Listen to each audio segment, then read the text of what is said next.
დღეს საქართველოს საზღვაო კაპიტანთა ასოციაციის საერთო კრება გაიმართა. შეხვედრაზე დღის წესრიგით გათვალისწინებული 6 საკითხზე იმსჯელეს.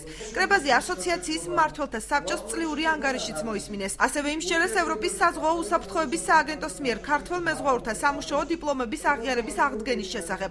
ასოციაცია 2012 წლის 27 ოქტომბერს საზღვაო სფეროში რეკომენდაციების, პროექტების მომზადებისა და მეზღვაურთა პრობლემების შესაბამის ორგანოებში მიწოდების მიზნით შეიქმნა.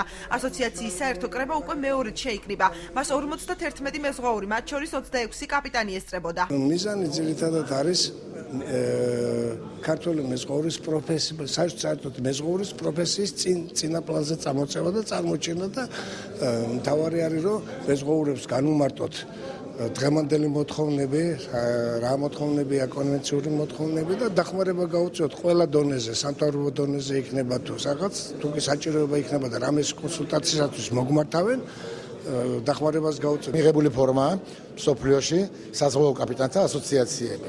ეს ძალიან ესე ვთქვათ, კარგ და საკმაოდ ძლიერ ძალას წარმოადგენს თავის ინტელექტით, თავის გამოცდილებით. და ვცდილობთ ეს პირველი მცდელობა რაღაცაში გამოვადგეთ, როგორც პირველ რიგში დარგს საქართველოს საზღვაო ინდუსტრიას.